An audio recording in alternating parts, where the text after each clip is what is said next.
दोस्तों हमारा टॉपिक संख्या पद्धति नंबर सिस्टम चल रहा था, इसी क्लास को आगे बढ़ाते हैं।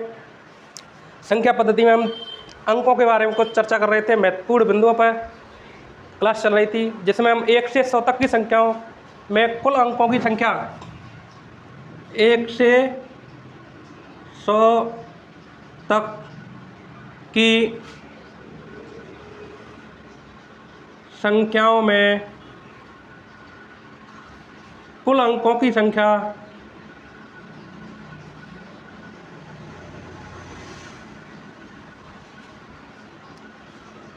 संख्या 192 होती है। इतना पढ़ चुके थे। आगे इसी टॉपिक को आगे बढ़ाते हुए देखते हैं कुछ महत्वपूर्ण पॉइंट, जैसे 2 अंकों की सबसे छोटी संख्या, 2 अंकों की सबसे छोटी संख्या, 2 अंकों की सबसे छोटी संख्या 10 होती है। कौन सी? 10। ठीक इसी प्रकार 3 अंकों की सबसे छोटी संख्या, 3 अंकों की सबसे छोटी संख्या 100 होती है। कितनी? 100। ठीक इसी प्रकार 4 अंकों की सबसे छोटी संख्या 1000 होती है। 5 अंकों की सबसे छोटी संख्या 10,000 होती है। 4 अंकों की सबसे छोटी संख्या 1000, 5 अंकों की सबसे छोटी संख्या 10,000 होती है। आप देख रहे होंगे, जैसे 2 अंकों की सबसे छोटी संख्या देख रहे हैं तो 1 पे 1 जीरो आ रहा है। 3 अंकों की सबसे छोटी संख्या देख रहे हैं तो 1 पे 2 जीरो आ रही हैं। 4 अंकों की सबसे छोटी संख्या देख रहे हैं तो 1 पे 3 जीरो आ रही हैं। 5 अंकों की सबसे छोटी संख्या देख रहे हैं तो 1 पे 4 जीरो आ रही हैं।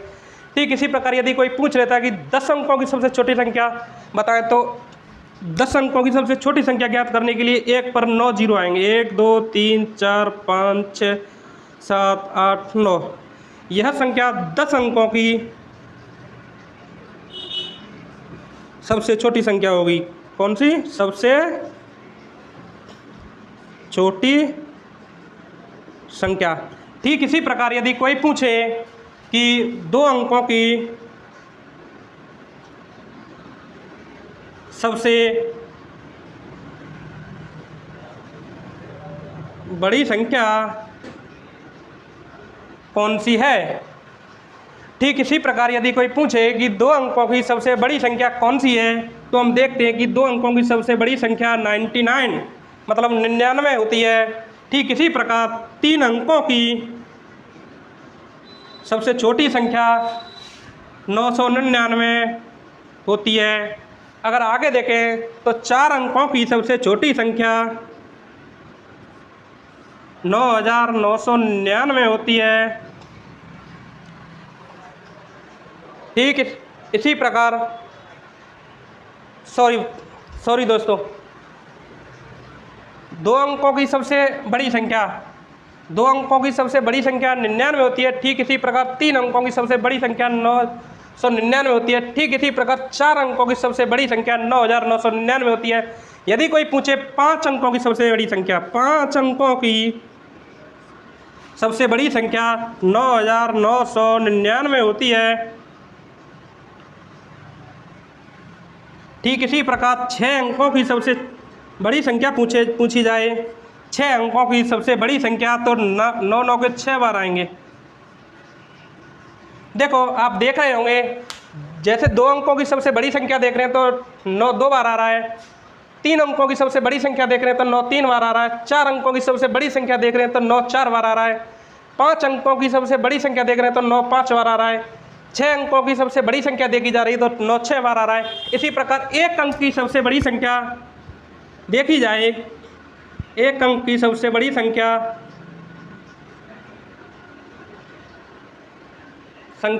देखी जाए तो 09 होती है। ठीक इसी प्रकार यदि कोई 10 अंकों की सबसे बड़ी संख्या पूछे, ठीक इसी प्रकार 10 अंकों की कोई सबसे बड़ी संख्या पूछे तो 9 9 के 10 बार आएंगे। 1 2 3 4 5 6 7 8 9 10। यदि 10 अंकों की कोई सबसे बड़ी संख्या पूछे तो 9 9 के 10 बार आएंगे। आगे इसी कड़ी में चलते हैं।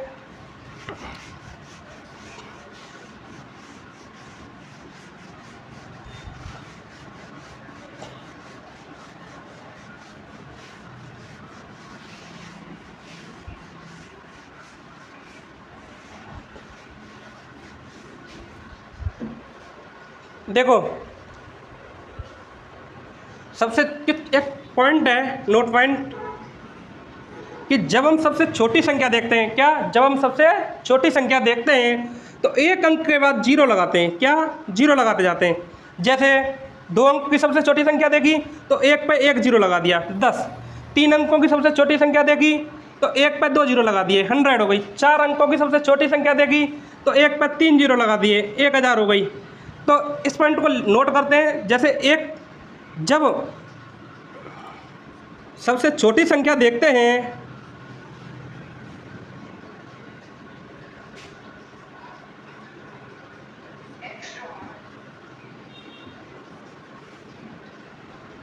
तो 1 पर 0 लगाते हैं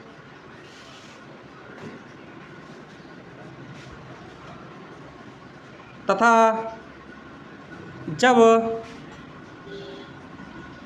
बड़ी संख्या लिखते हैं, जब बड़ी संख्या लिखते हैं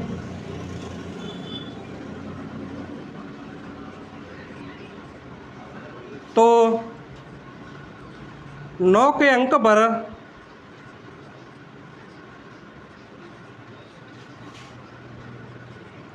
9 के अंक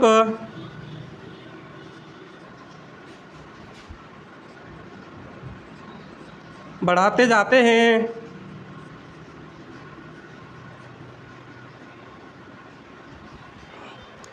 आगे देखो एक क्वेश्चन देखते हैं, इसी टॉपिक से संबंधित एक क्वेश्चन आया हुआ है पेपर में।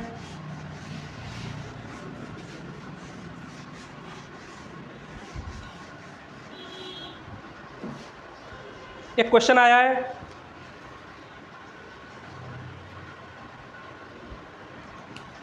क्वेश्चन 4 अंक वाली कितनी संख्याएं हैं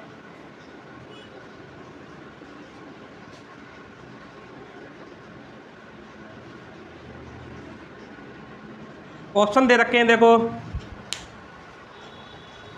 ऑप्शन ए 9000, ऑप्शन बी दे रखा है 99, ऑप्शन सी दे रखा है 8999, ऑप्शन डी दे रखा है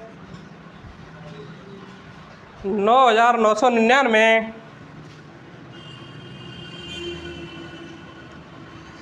देखो हमें 4 अंक वाली संख्याएं देखनी है तो हम क्या करेंगे, सबसे पहले 4 अंक की सभी संख्याएं देखते हैं। सबसे पहले 4 अंक वाली सबसे बड़ी संख्या देखेंगे। 4 अंक वाली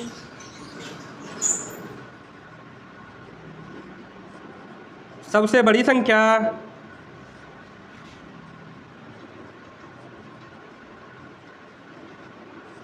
कितनी होती है, 9999। यदि इससे जैसे ही आगे जाते हैं तो हमें 5 अंक की सबसे छोटी संख्या 5 अंक की सबसे छोटी संख्या 10,000 प्राप्त होती है। देखो हमें क्या करना है, 4 अंक वाली संख्या ज्ञात करनी है तो हम क्या करेंगे, सबसे पहले 4 अंक वाली सबसे बड़ी संख्या देखते हैं। 4 अंक वाली सबसे बड़ी संख्या है 9999। इससे जस्ट आगे जाते हैं तो हमें 5 अंक की सबसे छोटी संख्या 10,000 प्राप्त होती है। जब हम 4 अंक की संख्या निकालेंगे तो सबसे पहले हमें 4 अंक वाली सभी संख्याएं उनमें से हमें 3 अंक वाली संख्या को और 2 अंक वाली संख्याओं को 1 अंक वाली संख्याओं को घटाना पड़ेगा। जैसे हमारी गिनती में 4 अंक की सबसे बड़ी संख्या, यदि हम गिनती देखते हैं 1 से 4 अंक की सबसे बड़ी संख्या 9999 तक कुल संख्याएं 9999 प्राप्त होती हैं, जिनमें से हम 3 अंक की, 2 अंक की, 1 अंक की कुल संख्याएं 1 अंक की, 2 अंक की एवं 3 अंक की कुल संख्याओं को देखें, तो हमें 999 प्राप्त होती हैं। जब हम 1 अंक, 2 अंक एवं 3 अंक वाली संख्याओं को 9999 संख्याओं में से घटाते हैं तो हमें 4 अंक वाली, केवल 4 अंक वाली संख्याएं प्राप्त होती हैं। तो देखो घटाते हैं, 9999 माइनस 999, ये 3 अंक वाली संख्याएं हैं। 999 में 1 अंक वाली प्लस 2 अंक वाली प्लस 3 अंक वाली संख्याएं सम्मिलित हैं एवं 9999 में 1 अंक वाली प्लस 2 अंक वाली प्लस 3 अंक वाली प्लस 4 अंक वाली संख्याएं सम्मिलित हैं। जब हम 1 अंक, 2 अंक और 3 अंक वाली संख्याओं को 1 अंक प्लस 2 अंक प्लस 3 अंक प्लस 4 अंक वाली संख्या से घटाते हैं तो हमें केवल 4 अंक वाली संख्याएं प्राप्त होती हैं। देखो घटाते हैं, कितना आएगा? 9000। कितना आएगा? 9000। 9000 संख्याएं 4 अंक वाली संख्याएं होंगी। कितनी? 4 अंक वाली संख्याएं। 9000 संख्याएं 4 अंक वाली संख्याएं हैं। तो हमारा आंसर हो जाएगा ए। क्या आंसर हो जाएगा? ए। आगे देखते हैं।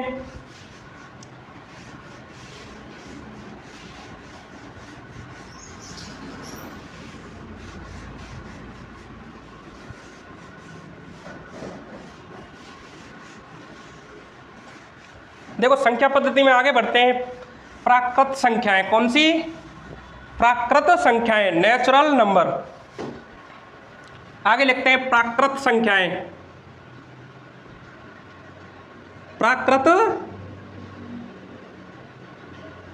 संख्याएं, नेचुरल नंबर।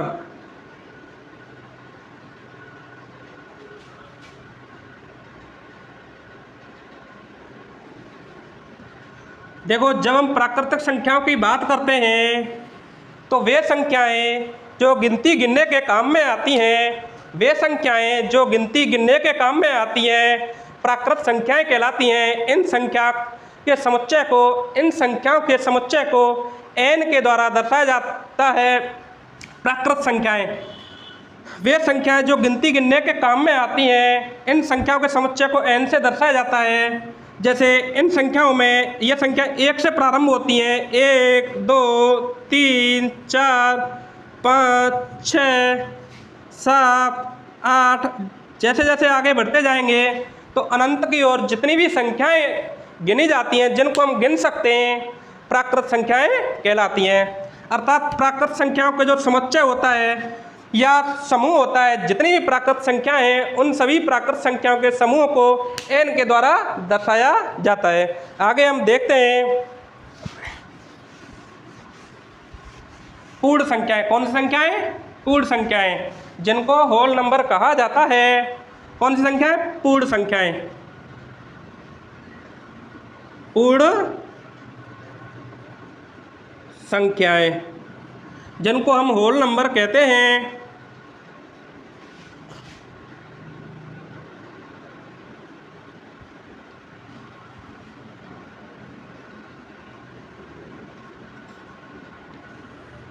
वे संख्याएं जो प्राकृत संख्याओं के साथ साथ शून्य को समाहित कर लेती हैं, पूर्ण संख्याएं या होल नंबर कहलाती हैं।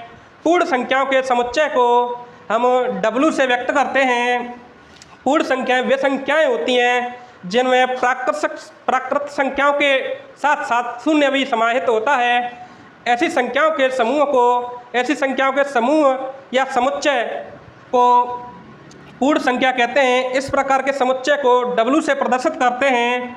प्राकृतिक संख्याओं का समुच्चय W equal to 0, 1, 2, 3, 4, 5 dash dash आगे जितनी भी संख्याएं जिनको हम गिन सकते हैं होल नंबर कहलाती हैं, पूर्ण संख्याएं कहलाती हैं। आगे देखें,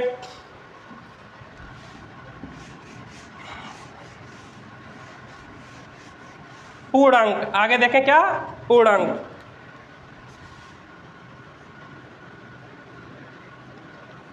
जैसे कि शब्द से पता चलता है पूर्ण प्लस अंक, पूर्ण प्लस अंक, पूर्ण प्लस अंक, पूर्णांक।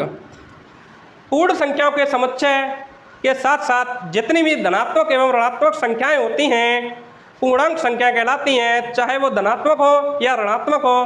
पूर्णांक संख्याओं के समुच्चय को Z के द्वारा दर्शाया जाता है। पूर्णांक संख्याओं के समुच्चय को Z के द्वारा दर्शाया जाता है।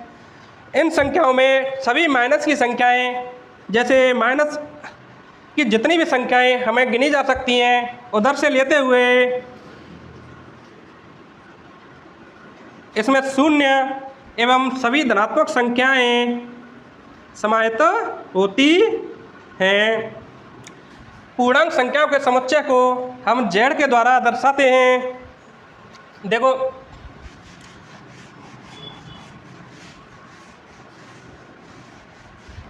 आगे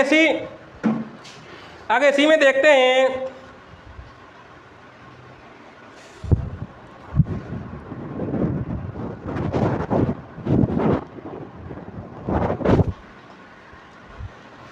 दो धनात्मक पूर्णांक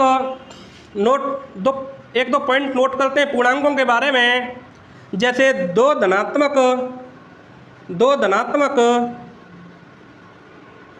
एवं दो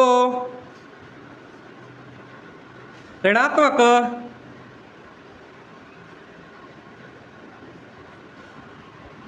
पूर्णांकों का योग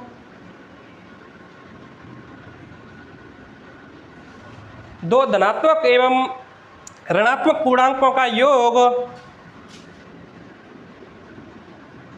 एवं गुणनफल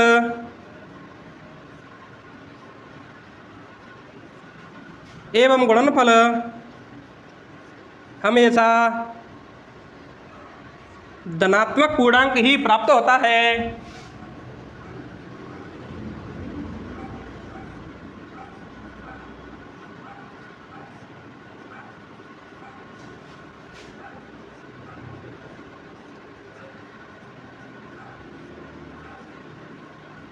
दो धनात्मक एवं दो ऋणात्मक पूर्णांकों का योग हमेशा धनात्मक पूर्णांक ही प्राप्त होता है।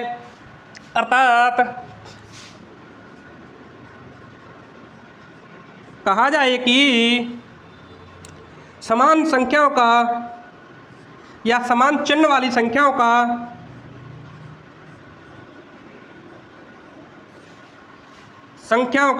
समान चिन्ह वाली संख्याओं का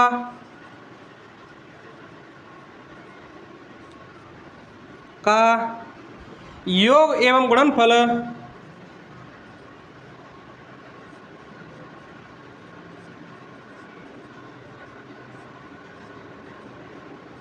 हमेशा धनात्मक संख्या प्राप्त होता है।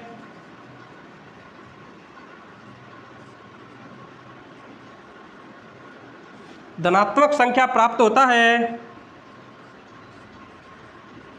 जैसे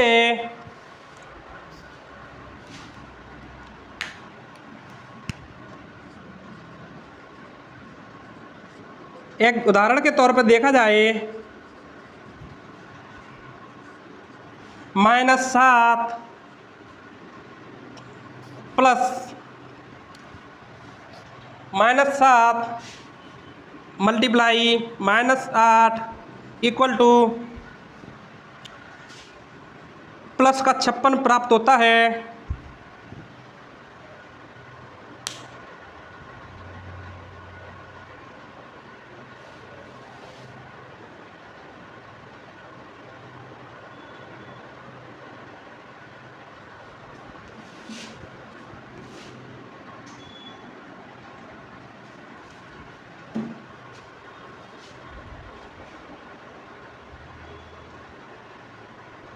दो धनात्मक एवं ऋणात्मक पूर्णांकों का गुणनफल।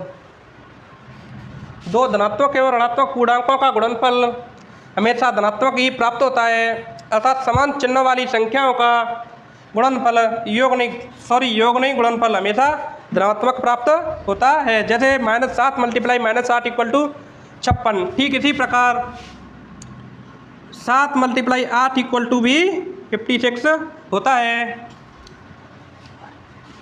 अन्य एग्जाम्पल देखें, जैसे 70 × 3 = 81 होता है, एवं -70 × -3 = 81 ही प्राप्त होता है।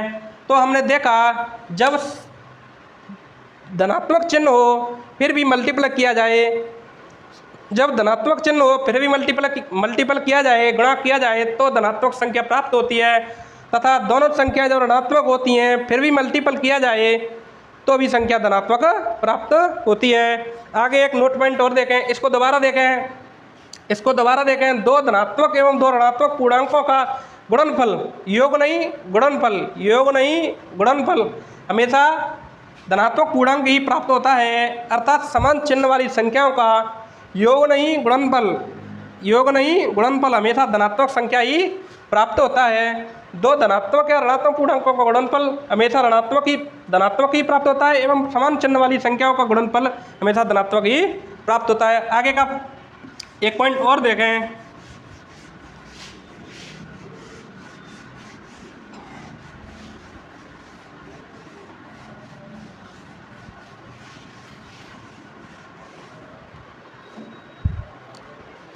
तो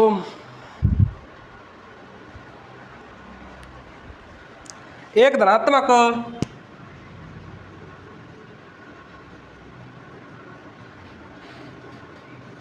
एवं एक ऋणात्मक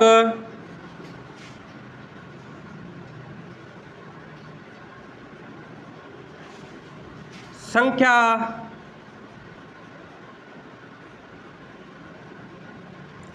एक धनात्मक एवं एक ऋणात्मक संख्याओं का गुणनफल हमेशा ऋणात्मक प्राप्त होता है,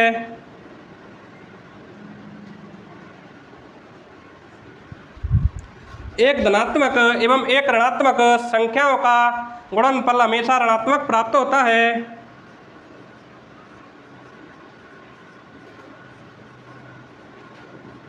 अर्थात विपरीत चिन्ह वाली संख्याओं का विपरीत चिन्ह वाली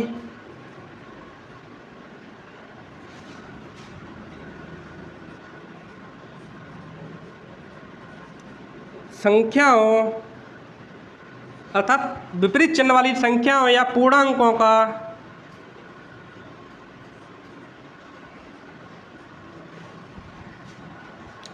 विपरीत चिन्ह वाली संख्याओं या पूर्णांकों का गुणनफल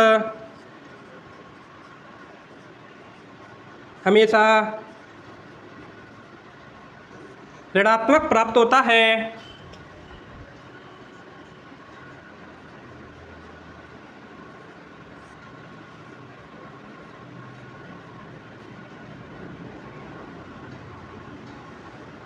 देखो दोस्तों, जैसे एक संख्या ली जाए -5, जैसे एक संख्या ली जाए -5, एक संख्या ली जाए 6, एक चिन्ह यहाँ पे प्लस का है, एक माइनस का है। इन दोनों का जब हम गुणा करेंगे, गुणनफल करेंगे तो हमें -30 प्राप्त होगा। यदि पहली संख्या हमारी प्लस की ली जाए, जैसे 7 ले लिया, मल्टीप्लाई में किसी दूसरी संख्या -2 का मल्टीप्लाई करें तो हमें माइनस का 14 प्राप्त होगा। तो जब हम किसी एक ऋणात्मक और एक धनात्मक संख्या या एक धनात्मक या एक ऋणात्मक संख्या, चाहे दूसरे शब्दों में कहें कि विपरीत चिन्ह वाली एक धनात्मक एक ऋणात्मक विपरीत चिन्ह वाली संख्याओं का जब गुणनफल करते हैं तो हमें हमेशा ऋणात्मक संख्या ही प्राप्त होती है। इस उदाहरण के द्वारा हमने यह देख भी लिया है आगे चलते हैं, इसको नोट करो जब तक।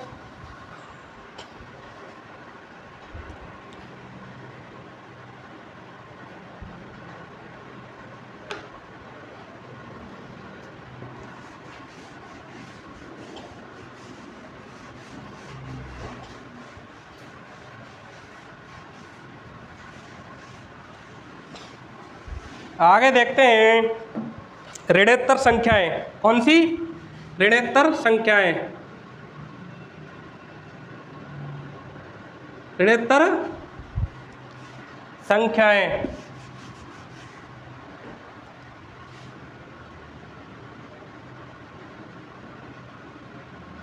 ऋणोत्तर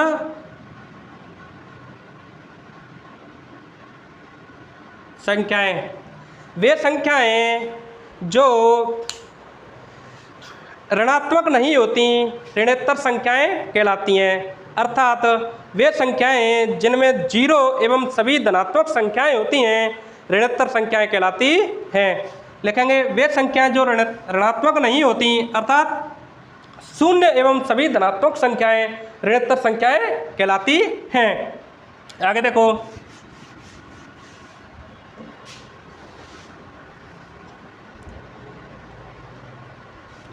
अभाज्य संख्याएं। कौन सी? अभाज्य संख्याएं।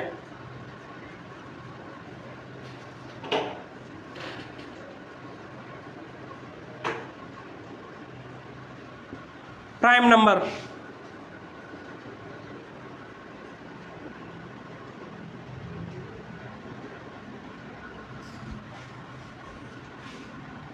वे संख्याएं जो केवल स्वयं से या एक से विभाजित होती हैं, किसी अन्य संख्या से विभाजित नहीं होती, प्राइम नंबर या अभाज्य संख्याएं कहलाती हैं। वे संख्याएं जो केवल स्वयं से या केवल एक से विभाजित होती हैं, केवल एक या स्वयं से विभाजित होती हैं, अन्य किसी तीसरी संख्या से विभाजित नहीं होती, अभाज्य संख्याएं कहलाती हैं।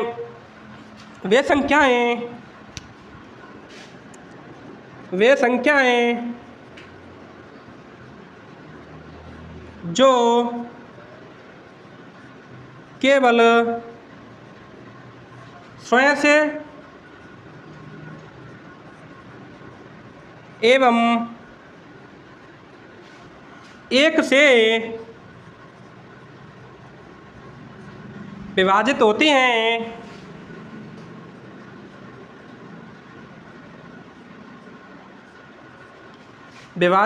हैं,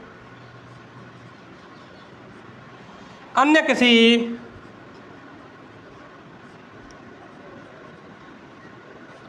तीसरी संख्या से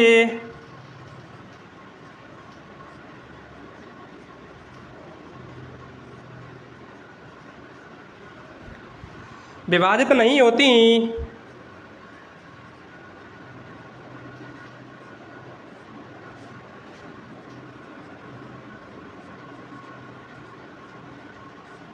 अभाज्य संख्याएं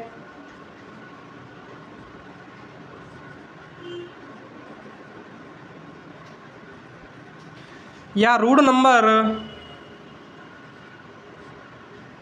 या ऋण संख्याएं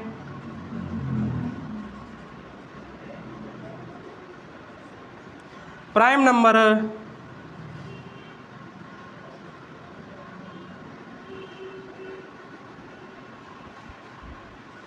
कहलाती हैं।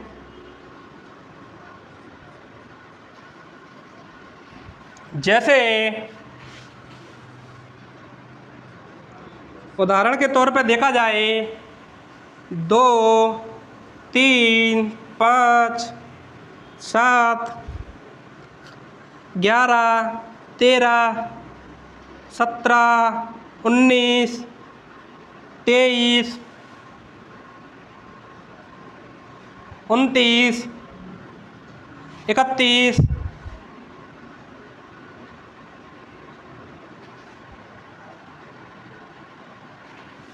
37, 41, 43, 44,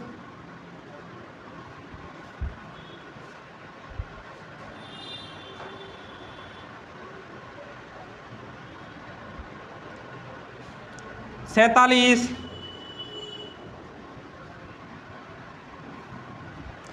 आदि संख्याएं एवं अन्य संख्याएं अभाज्य संख्याएं हैं। देखो 2, 3, 5, 7, 11, 13, 19, 23, 29, 31, 37, 41, 43, 47 ये संख्याएं अभाज्य संख्याएं हैं। कुछ और संख्याएं भी हैं जो अभाज्य संख्याओं की श्रेणी में आती हैं। 2 को देखा जाए तो 2 में या तो 2 का भाग जाएगा या केवल 1 का भाग जा सकता है, किसी और का भाग नहीं जाएगा। इसके गुणनखंड देखें तो 2 × 1 होते हैं, 2 × 1 होते हैं तो 2 एवं 1 होता है। इसके देखें तो 3 × 1 होते हैं, इसके देखें तो 5 × 1 होते हैं, इसके देखें तो 7 × 1, इसके देखें तो 11 × 1, इसके देखें 13 × 1, इसके देखें तो 17 × 1। ये इनके गुणनखंड हैं। इसको देखें तो 19 × 1 होता है, इसका देखें 23 × 1 होता है, इसका देखें 29 × 1 होता है, इसका देखें 31 × 1 होता है, इसका देखें 37 का 37 × 1 होता है, इसका देखें तो 41 × 1 होता है, इसका देखें 43 × 1 होता है, इसका भी देखें तो 47 × 1 होता है। देखो इन सभी को यदि हम ध्यान से देखें तो इनमें या तो गुणनखंड में या तो खुद स्वयं संख्या आ रही है और या 1 आ रहा है, इसके अलावा कोई तीसरी संख्या नहीं आ रही है। तो ठीक अभाज्य संख्या की परिभाषा को देखें तो परिभाषा भी यही कहती है कि वे संख्याएं अभाज्य संख्याएं कहलाती हैं जिनमें या तो केवल स्वयं गुणनखंड हो या केवल 1 हो, इसके अलावा कोई तीसरी संख्या इसका गुणनखंड नहीं हो। आगे इसी क्रम में देखते हैं।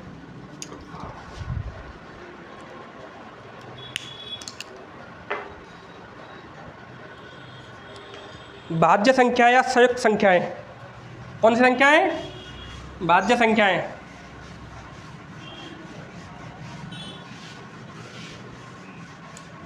देखो इसमें एक पॉइंट है,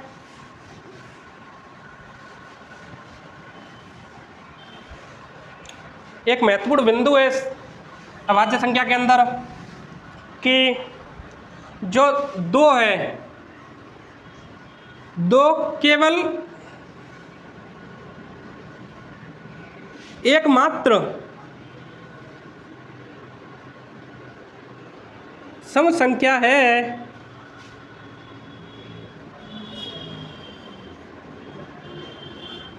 जो अभाज्य है।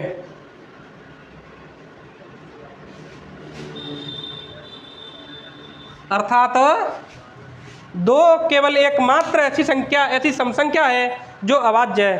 अर्थात 2 के अलावा कोई भी सम संख्या अभाज्य संख्या नहीं है, केवल 2 ही एक ऐसी सम संख्या है जो अभाज्य है।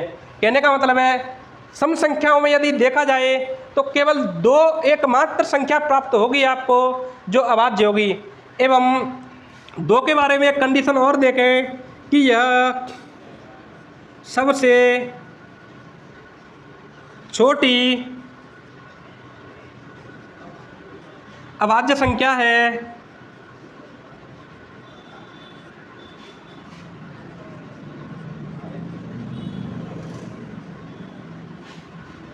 दो के बारे में कंडीशन और देखी कि 2 ऐसी अभाज्य संख्या है जो सबसे छोटी भी है और अभाज्य भी है। 2 के बारे में एक कंडीशन और देखते हैं कि 2 एक ऐसा पूर्णांक है, 2 एक ऐसा सबसे छोटा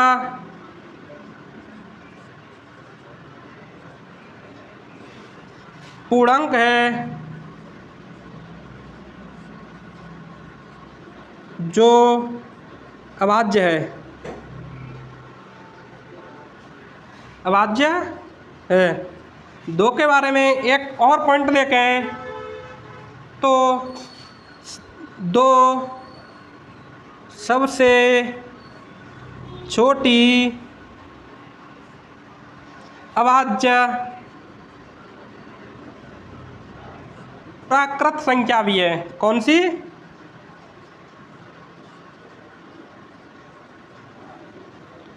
प्राकृत संख्या भी है। 2 के बारे में एक और पॉइंट देखें तो 2 सबसे छोटी पूर्ण संख्या भी है।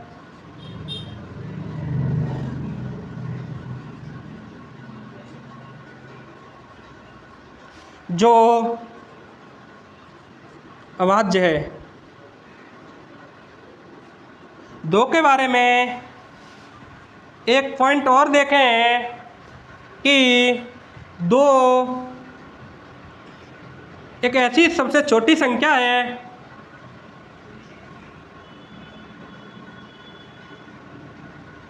छोटी अभाज्य संख्या है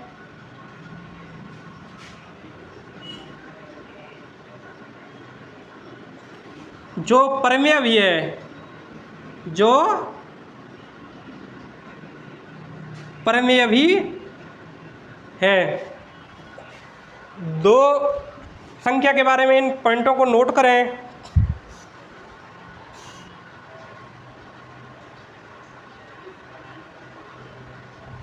देखो यहीं से एक क्वेश्चन आया है, यहीं से एक क्वेश्चन आया है।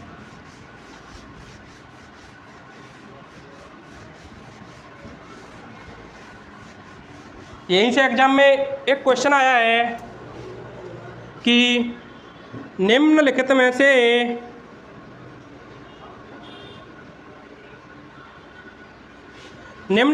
से सबसे छोटा ऋणोत्तर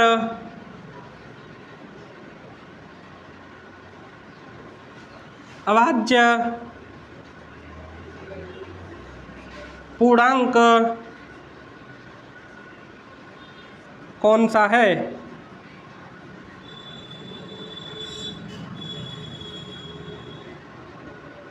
ऑप्शन में दे रखा है, ऑप्शन देखें 0, ऑप्शन बी देखें 1, ऑप्शन सी देखें 2, ऑप्शन डी देखें 3। तो हमें पहचानना है कि निम्नलिखित में से सबसे छोटा ऋणोत्तर अभाज्य पूर्णांक कौन सा है। तो ये ऋणोत्तर तो है लेकिन अभाज्य संख्या नहीं है। 0 ऋणोत्तर पूर्णांक तो है लेकिन अभाज्य पूर्णांक नहीं है। 1 को देखें तो 1 ऋणोत्तर तो है लेकिन अभाज्य पूर्णांक नहीं है, ये अभाज्य संख्या नहीं है। 2 ऋणोत्तर भी है और अभाज्य संख्या भी है। 3 ऋणोत्तर भी है लेकिन और अभाज्य संख्या भी है। अब इसने पूछा है कि सबसे छोटा ऋणोत्तर अभाज्य पूर्णांक, तो 2 और 3 में से सबसे छोटा कौन सा है? 2। तो हमारा इस प्रश्न का आंसर 2 हो जाएगा। क्या हो जाएगा? 2 हो जाएगा। अब इस पर भी चर्चा कर लें, इस पर भी चर्चा करें तो 0 ना तो अभाज्य संख्या है, 0 अभाज्य संख्या नहीं है,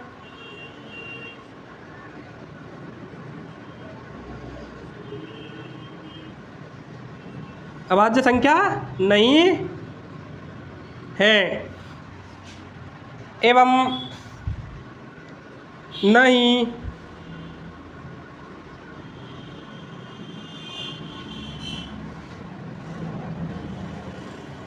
भाज्य संख्या है।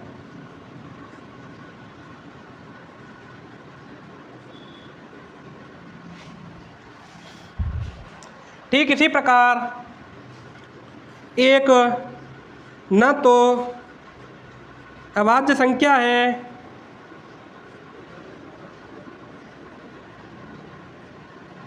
और न ही भाज्य संख्या है।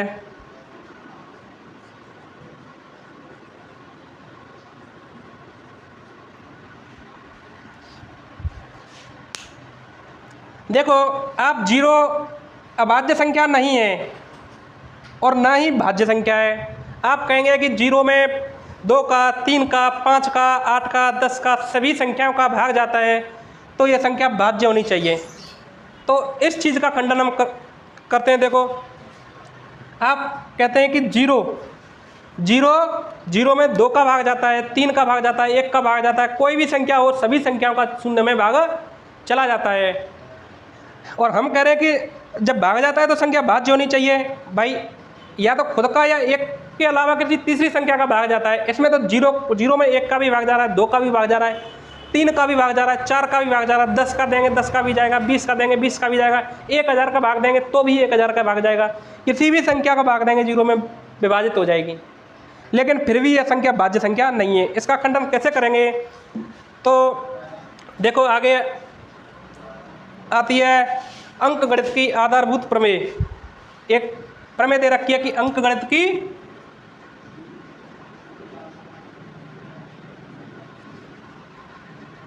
की आधारभूत प्रमेय।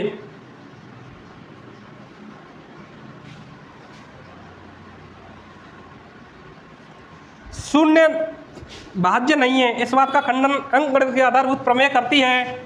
यह प्रमेय कहती है कि कोई भी भाज्य संख्या हो या कंपोजिट नंबर, भाज्य संख्या जैसे हम कंपोजिट नंबर कहते हैं, कोई भी कंपोजिट नंबर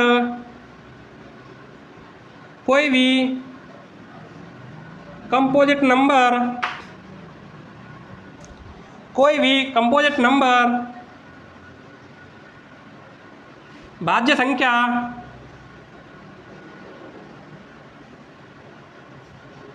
को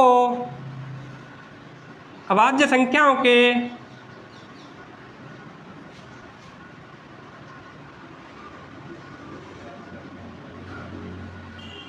कोई भी कंपोजिट नंबर भाज्य संख्या को, भाज्य संख्या कह लो या संयुक्त संख्या कह लो, कोई भी कंपोजिट नंबर भाज्य संख्या या संयुक्त संख्या को अभाज्य संख्याओं के गुणनफल के रूप में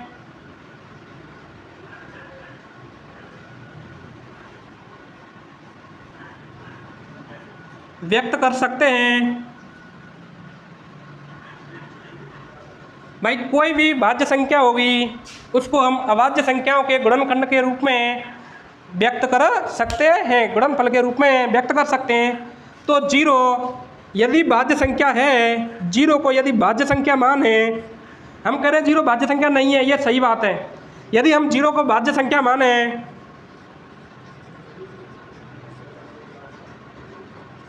तो इसको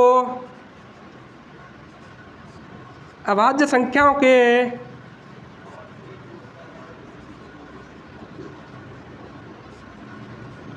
गुणनफल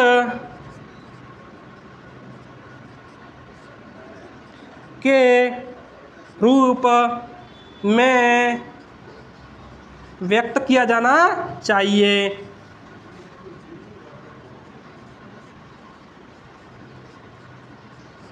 अब हम देखते हैं कि अभाज्य संख्याएं 2, 3, 4, 5, 6, 2, 3, 5, 6 नहीं सॉरी सर 2, 3, 5, 7, 11 ये अभाज्य संख्याएं।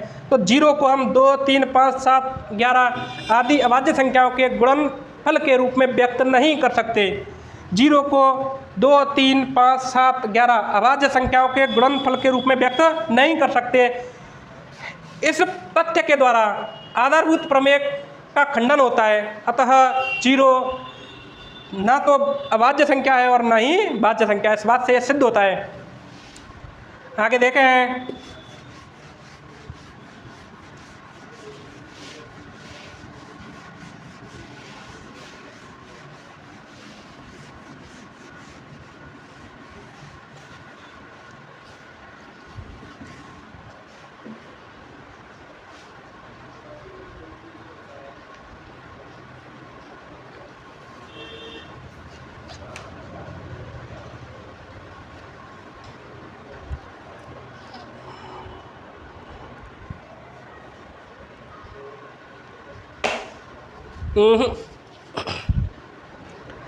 आगे देखते हैं भाज्य संख्याएं। कौन सी? भाज्य संख्याएं।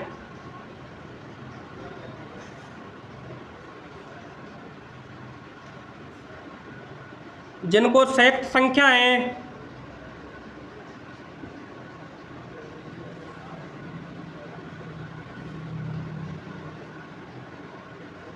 या कंपोजिट नंबर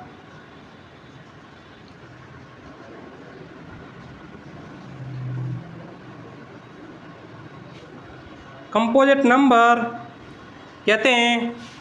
वे संख्याएं, भाज्य संख्याएं या कंपोजिट नंबर या संयुक्त संख्याएं, वे संख्याएं जो स्वयं एवं एक एवं अन्य किसी तीसरी संख्या से विभाजित होती हों, भाज्य संख्याएं कहलाती हैं।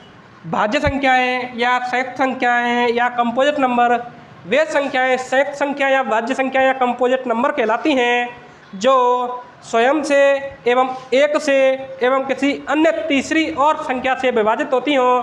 भाज्य संख्याएं संयुक्त संख्या या कंपोजिट नंबर कहलाती हैं। जैसे उदाहरण के तौर पर देखा जाए 4, 6, 8, 9, 12, 10, 12 आदि संख्याएं। 4 को देखा जाए तो 4 1 से विभाजित होता है, 2 से विभाजित होता है और 4 से भी विभाजित होता है। यदि 6 को देखा जाए तो 1 से तो विभाजित होता ही है, 2 से विभाजित होता है, 3 से विभाजित होता है, 6 से भी विभाजित होता है।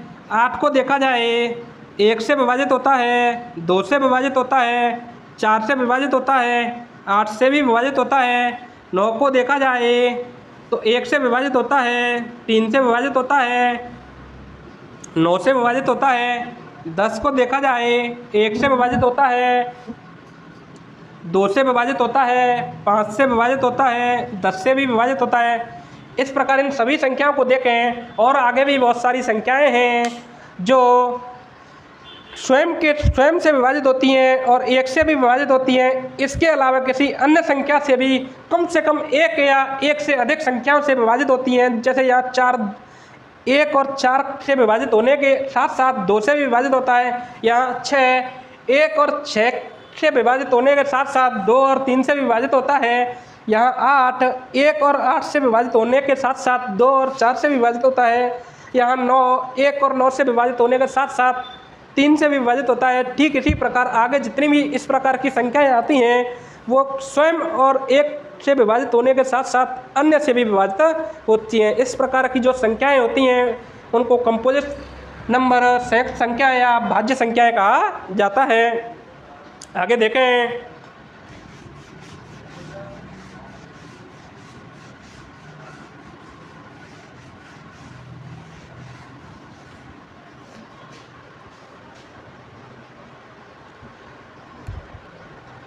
सह अभाज्य संख्याएं। आगे देखें सह अभाज्य संख्याएं को प्राइम नंबर वे संख्याएं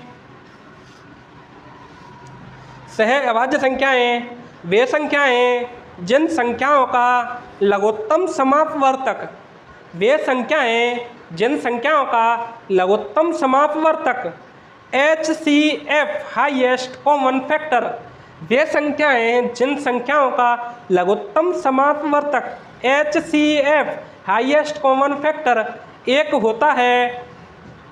सह अभाज्य संख्याएं को प्राइम नंबर कहलाती हैं। जैसे 2, पहले परिभाषा लिखें। वे सभी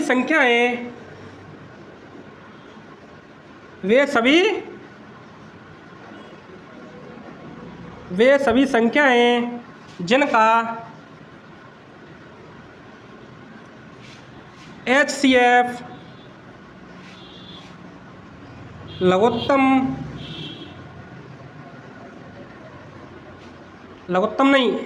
महत्तम समापवर्तक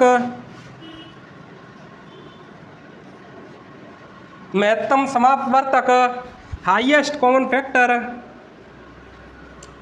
वे सभी संख्याएं जिनका एचसीएफ महत्तम समापवर्तक 1 होता है।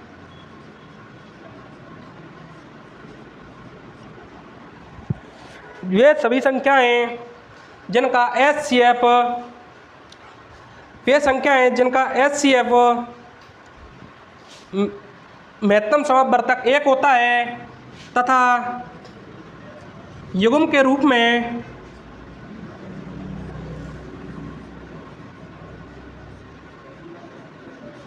लिखी जाएं।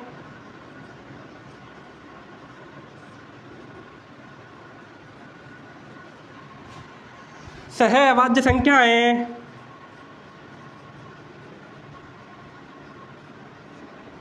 सहअभाज्य संख्याएं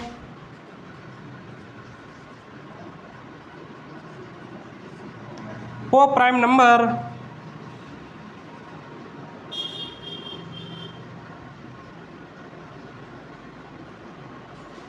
कहलाती हैं।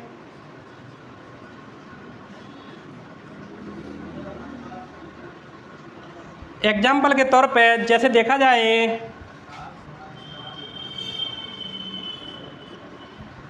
2, 3, 4, 5 यहाँ भाज्य हो या अभाज्य हो, भाज्य संख्या कंपोजिट नंबर हो या प्राइम नंबर हो, हमें ये नहीं देखना कि कंपोजिट है या प्राइम है, हमें ये देखना है कि दोनों में एचसीएफ का मान 1 होना चाहिए, हाईएस्ट कॉमन फैक्टर महत्तम समापवर्तक 1 होना चाहिए।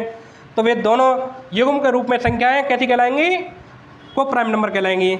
जैसे 6, 7 एवं अन्य इसी प्रकार के जो युग्म होते हैं सहअभाज्य संख्याएं या को प्राइम नंबर से संबंधित होते हैं। इसको नोट करो।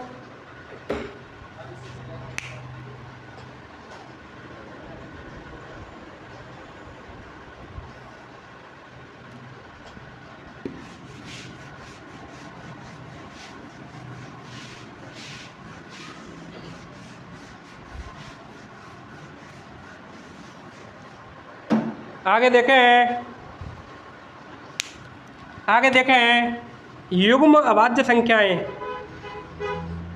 युग्म अभाज्य संख्याएं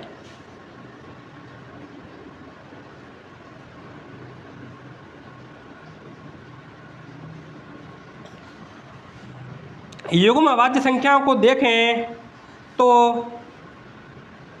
ऐसी अभाज्य संख्याएं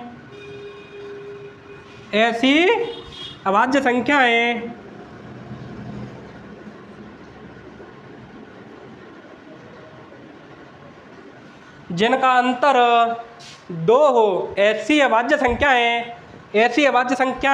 जिनका अंतर 2 हो एवं युग्म रूप में प्राप्त हो, या ऐसे कहें कि ऐसी 2 अभाज्य संख्याओं का युग्म जिनका अंतर 2 हो, युग्म अभाज्य संख्याएं कहलाती हैं। ऐसी अभाज्य संख्याएं जिनका अंतर 2 एवं युग्म के रूप में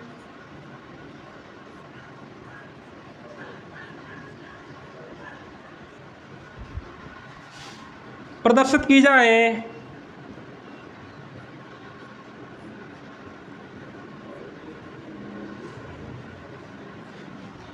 युग्म अभाज्य संख्याएं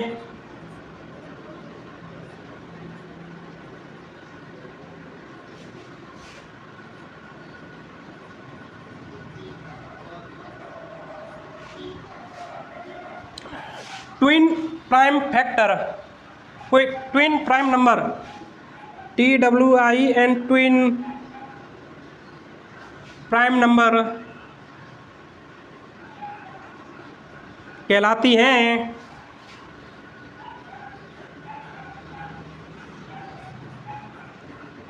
जैसे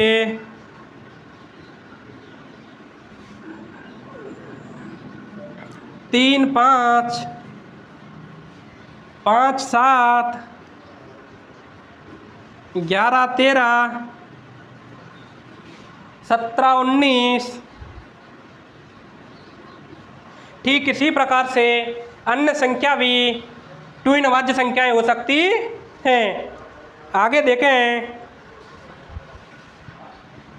इनको नोट करने के बाद आगे देखें, सम संख्याएं कौन सी सम संख्याएं, सम संख्याएं इवन नंबर,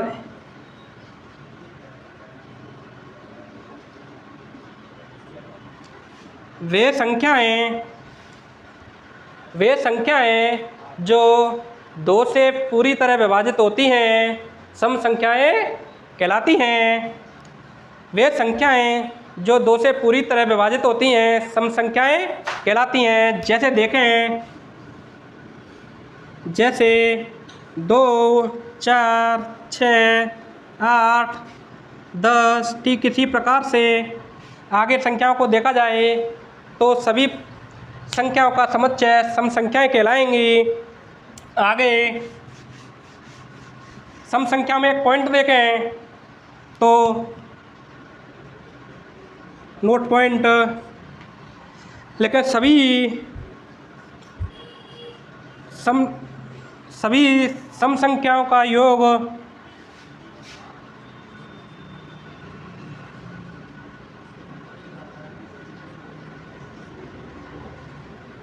या 2 या 2 से अधिक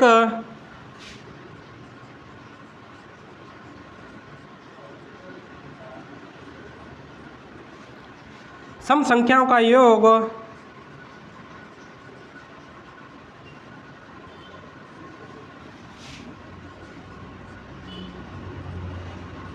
हमेशा सम संख्या प्राप्त होता है।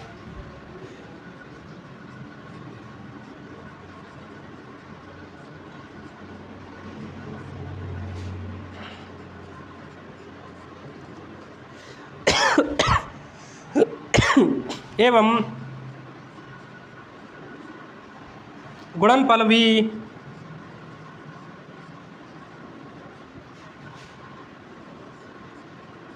सम संख्या प्राप्त होता है।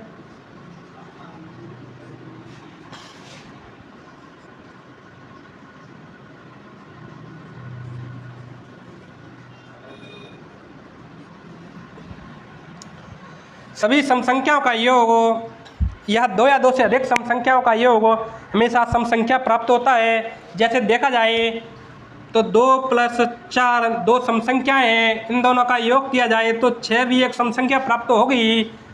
आगे कोई संख्या लें, 6 + 10 ये 2 सम संख्याएँ हैं, यदि इन 2 सम संख्याओं का योग किया जाए तो 16 प्राप्त होगा, ये भी एक सम संख्या प्राप्त होगी।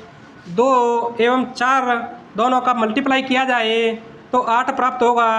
2 एवं 4 दोनों संख्याएं सम संख्या है तो 8 भी सम संख्या ही प्राप्त होगा, 8 भी सम संख्या ही होता है। 2 एवं 6 का मल्टीप्लाई किया जाए तो ये दोनों संख्या सम संख्याएं हैं, इन दोनों का मल्टीप्लाई 12 भी सम संख्या ही प्राप्त होता है। इससे सिद्ध होता है कि सभी सम संख्याओं का योग एवं सभी सम संख्याओं का गुणनफल हमेशा ही सम संख्या ही प्राप्त होता है। आगे और देखें,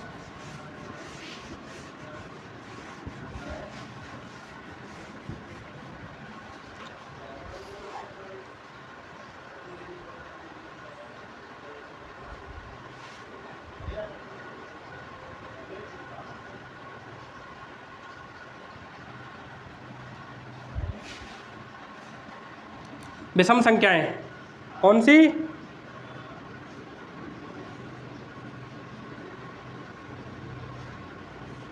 ओड नंबर,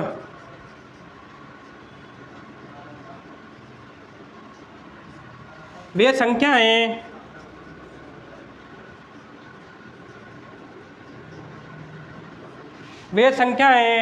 जो 2 से पूरी तरह विभाजित नहीं होती ओड नंबर कहलाती हैं। वे संख्याएं जो 2 से पूरी तरह विभाजित नहीं होती अर्थात जिनमें 2 का पूरा पूरा भाग नहीं जाता विषम संख्याएं कहलाती हैं। वे संख्याएं जो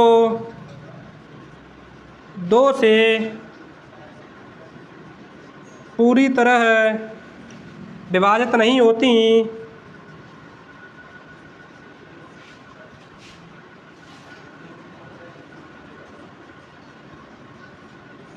वे संख्याएं जो 2 से पूरी तरह विभाजित नहीं होती विषम संख्याएं कहलाती हैं।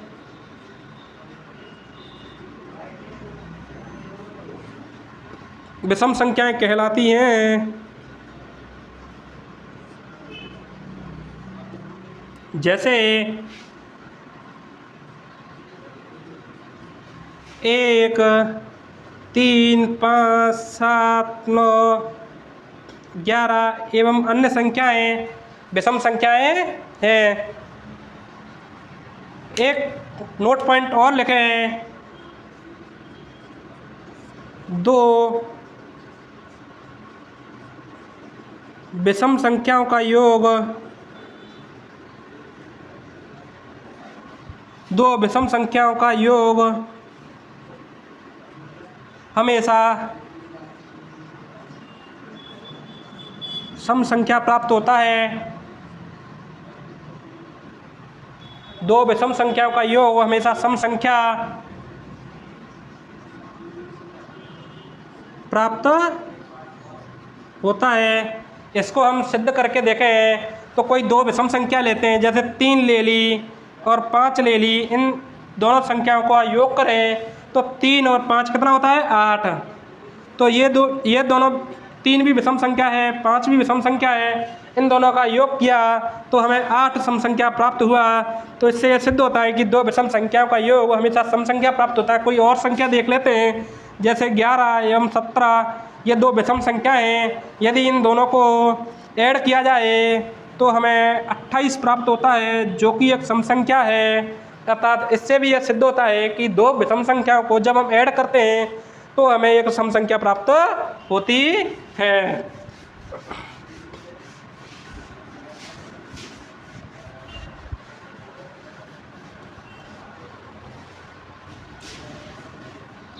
देखो आगे देखते हैं परमेय संख्याएं। क्या देखते हैं? परमेय संख्याएं।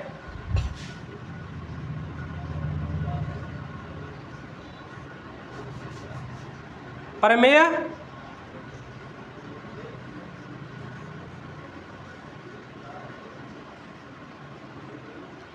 परमेय संख्याएं, रेशनल नंबर।